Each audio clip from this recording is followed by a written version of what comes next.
All right. So we're going to answer the question, does the Rockefeller Foundation fund universities? And as you can see here, the answer is yes, it does. And they fund Massachusetts Institute of Technology, which is the university that published the book Bridges and Boundaries that I was talking about in the last video. Okay. So how much do they spend? Only $250,000. Well, depends on how you look at it.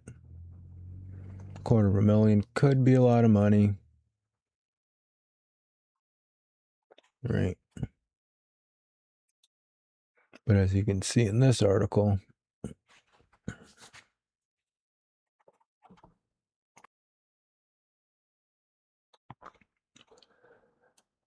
we're going to look at this article.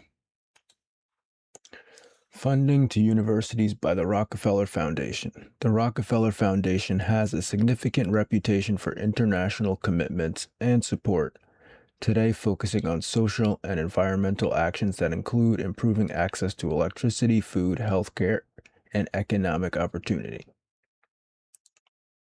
Okay.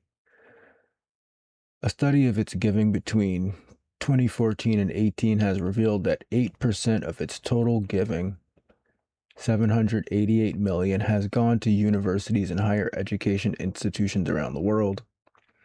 So now you're talking about $750 million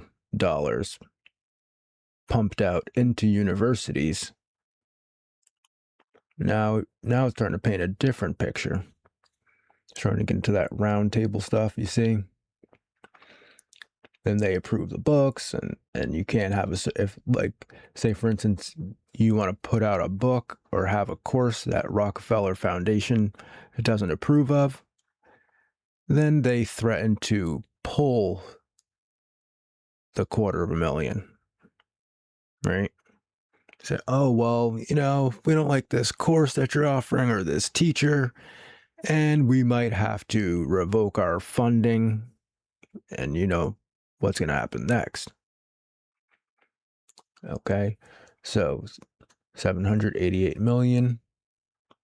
Our analysis has identified $65.6 million has been distributed in grants to 111 universities in 18 countries in the past 5 reported years.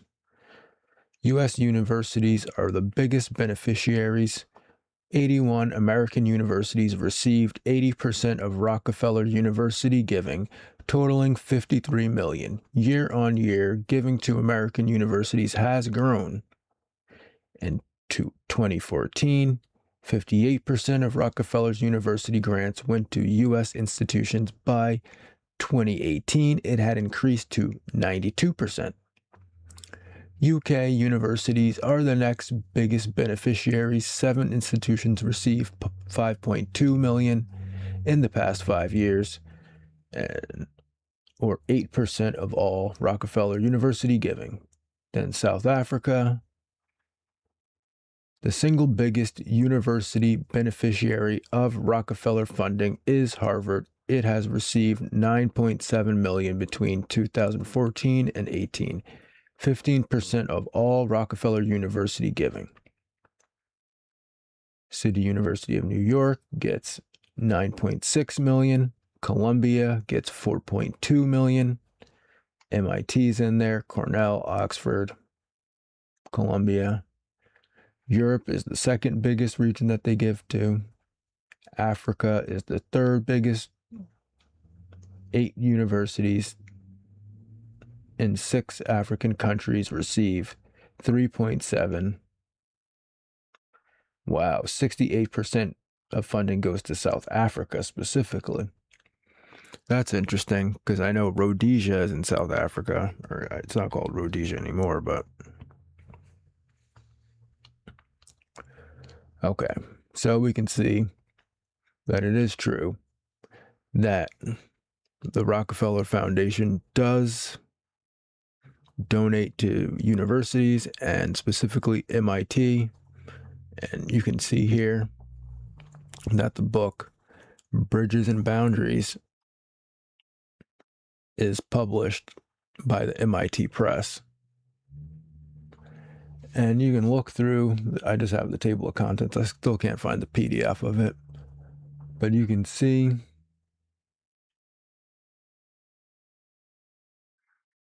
that it's kind of similar to Tragedy and Hope, where it's like this boring book about international history and politics, but there's probably something in there.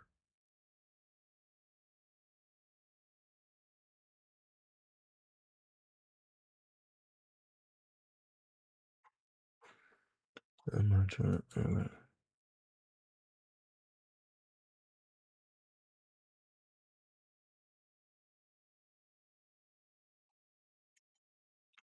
See, is that the same book?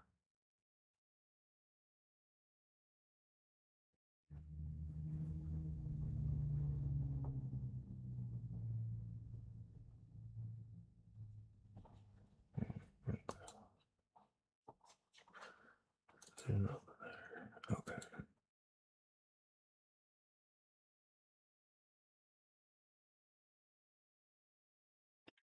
See, it's like there's two versions of the book.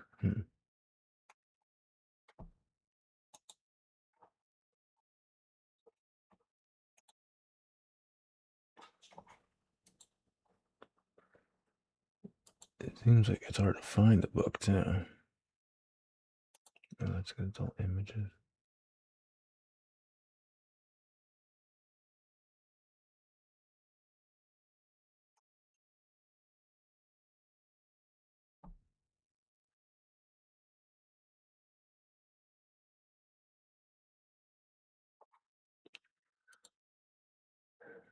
See, that's not it.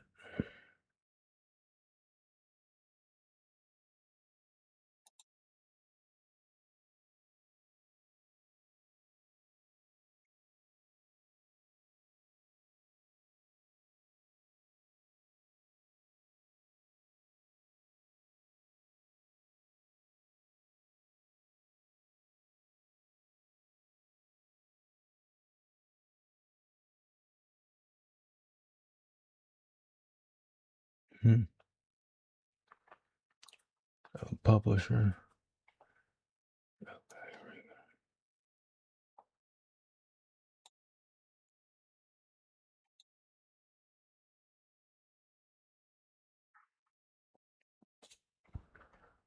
right.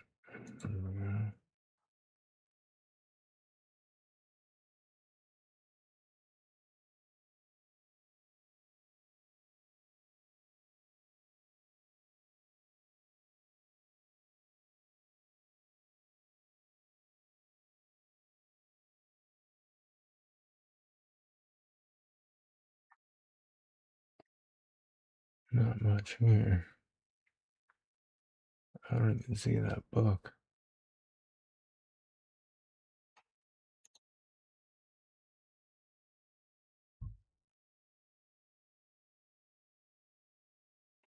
Damn, he's with Picasso? What?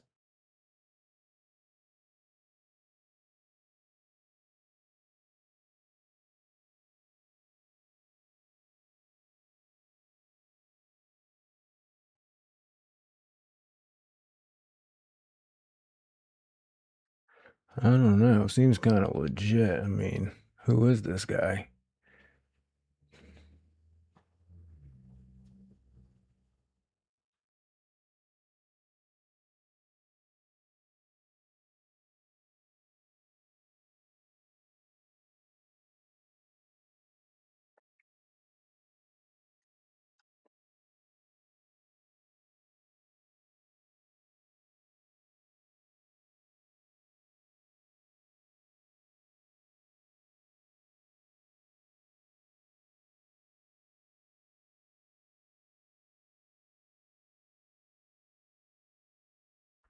I don't know. Seems pretty legit to me, though. I don't see any like Rockefeller stuff here.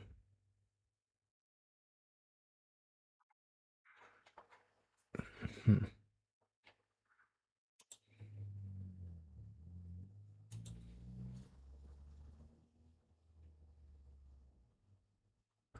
Seems like a pretty normal guy. Let's check.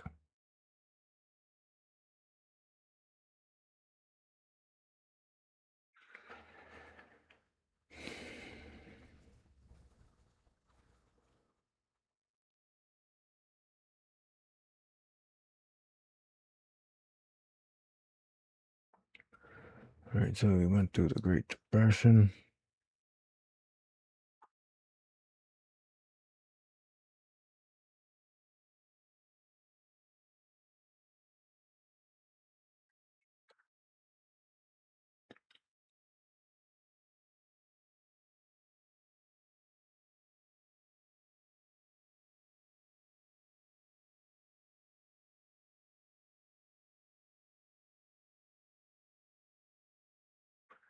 Don't really see any Rockefeller stuff here, so I don't know. I mean, Steve Coakley was making the claim that this book was written by the Rockefeller Foundation and it was specifically an attack on him, but he didn't read the part. I mean, I didn't watch the entire 2 hour video, but he didn't read the part where it was an attack on him. He just made a claim that it was an attack on him. And he also made a claim that the mayor of New York City wouldn't let him do a racist anti-white march in New York City, even though I guess he expected the mayor to let him do it because the mayor Dinkins was black too. I don't know. Okay, so definitely the Rockefeller Foundation definitely does fund universities. That's for sure. But did they specifically fund that book being created? I don't know. There's no evidence. That was how it was in the 90s. There wasn't a lot of evidence. People just kind of said stuff, and some of it was true and some of it wasn't true, and it was getting you close, and then you had to do your own research after that. It wasn't like it is today where everyone's just got Wikipedia and video clips, and a lot of stuff was word of mouth, and this guy knew a little bit about this and this guy knew a little bit about that, but there was just no clear answer like there is now where you can just look up on Wikipedia or whatever.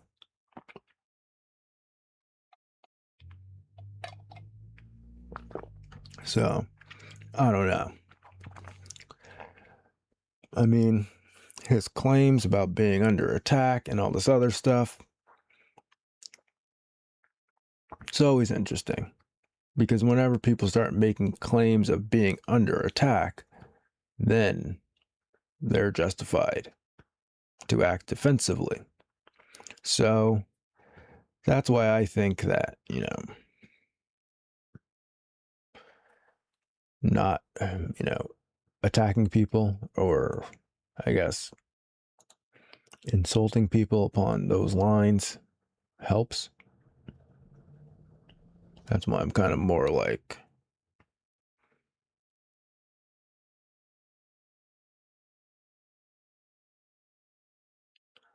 all right, so I'm going to get out of here with this one. This research, I would say, is inconclusive.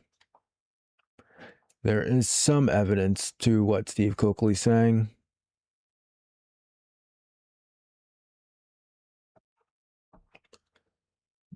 but not strong evidence. I mean, it's hard to tell exactly where all this money goes. I'm sure some of it goes to writing the books, but I just don't see it. So that's it. Have a good day and peace.